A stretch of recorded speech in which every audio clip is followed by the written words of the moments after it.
Dear students and viewers, मैं आपको अपने चैनल में खुश आमदीद कहती हूँ।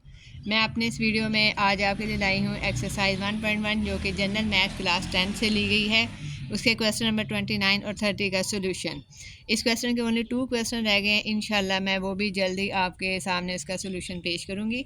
अब मैं अपने क्वेश्चन की तरफ बढ़ती हूँ। क्वेश्चन हमारा है x² -9 divided by x³ -6x + 9 and multiply by x by 3x + 9। ये हमारा क्वेश्चन है। अब मैं आपको इसके आंसर के बारे में बताती हूँ। फर्स्ट स्टेप में हम ये देखेंगे, अगर हमारे पास, जैसे कि पहले भी मैंने आपको कई दफ़ा ये बताया है कि जब दो नंबर हमारे पास स्क्वेयर्स में हों और उनमें माइनस का साइन हो तो उनका हमेशा एक ही फार्मूला होता है, a² - b²। हमने उनको इस फार्मूले से हल करना होता है। अब यहाँ पे x³ है, ये x का स्क्वेयर मैं बनाऊँगी, -9 3 का स्क्वेयर होता है तो मैं 3 को स्क्वेयर में लिख लूँगी। अब नीचे हमारा जो नंबर है ये भी एक स्क्वेयर है जो कि a - b होल स्क्वेयर होता है, ये उसकी फॉर्म में है। पहले हमारे पास x³ है, मैं x का स्क्वेयर लिखूँगी। फिर इसमें है हम माइनस जो है वो 2 हम फार्मूले का लगाएंगे। ये प्लस या माइनस के फार्मूले में 2 हमेशा आता है। फिर मैं -2 लिखूँगी। x हमारे पास a की जगह पे है तो इसका मतलब है 9 जो है वो 3 का स्क्वेयर होता है, तो हमारा b जो है वो 3 बन जाएगा।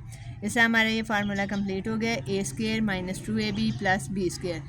इसके बाद मल्टीप्लाई आफ्टर, इसके बाद जो फ्रैक्शन है उसमें कोई सोल्यूशन नहीं है, वो मैं बाद में आपको बताऊंगी।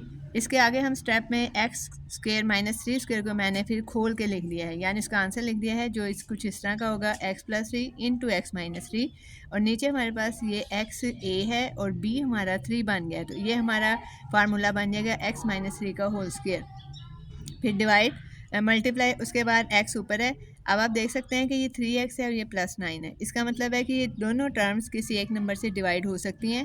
तो हम लोग जानते हैं कि 3 और 9 3 के टेबल में इजीली आ जाते हैं, तो इसलिए मैं इन दोनों में से 3 को कॉमन लेके ब्रैकेट से पहले लिखूँगी। इस साइड पे हमारे पास 3x था, 3 हमारे पास कॉमन आ चुका है, यहाँ पे खाली x रह गया। प्लस 3 के टेबल में 9 3 भी होता है तो यहाँ पे 3 आ जाएगा। अब हम दोबारा अगले स्टेप की तरफ चलते हैं, x + 3 x - 3। अब यहाँ पे x - 3 का होल स्क्वायर है, तो इसका मतलब है कि x - 3 की ब्रैकेट हम 2 दफ़ा लिख सकते हैं, क्योंकि ये दोनों ब्रैकेट्स को जब हम दोबारा मल्टीप्लाई करेंगे तो इनका पावर 2 हो जाएगी। Multiply x by 3 × x + 3।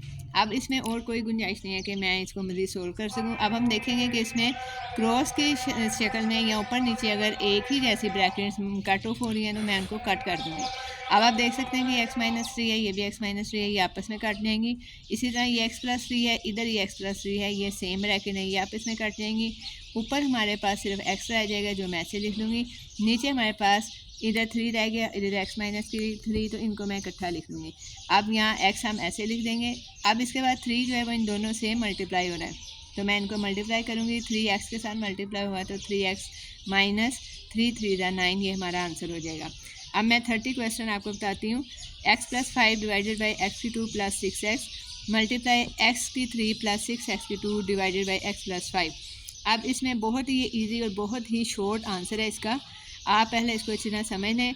हमारे पास x + 5 ऐसे ही है, इसमें से सोल्यूशन नहीं हो सकता। अब ये इस टर्म में आप देख सकते हैं कि दोनों तरफ x दोनों में है, तो इसका हम x कॉमन लेंगे। यहाँ पे x³ था, खाली x रह गया, इधर प्लस हम ऐसे लिखेंगे। अब 6 के साथ x है जो कि कॉमन आ चुका है, तो यहाँ पे 6 ऐसे आ जाएगा। फिर मल्टीप्लाई, अब इन दोनों टर्म्स में भी आप देख सकते हैं कि x कॉमन है लेकिन पावर 2 लेस है, तो हम x³ को कॉमन लेंगे, क्योंकि x³ कॉमन लेने से सवाल आपका गलत हो जाएगा।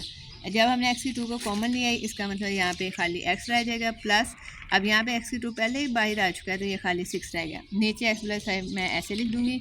और अब आपके सामने इसका ईजी सा सोल्यूशन है कि x + 5 से कट। अब जैसे मैं आपको बता चुकी हूँ कि यहाँ पे हमारे पास सोल्यूशन है x + 5 divided by x × x + 6, और इधर से हमने x³ कॉमन लिया था, तो हमारी ये ब्रैकेट भी x + 6 सेम इस ब्रैकेट जैसी है। तो अब हम इसमें देखेंगे कि कटिंग हो रही है तो हम उसको कट करेंगे। x + 5 x + 5 से ईजिली कट हो रहा है, हम दोनों को कट कर देंगे।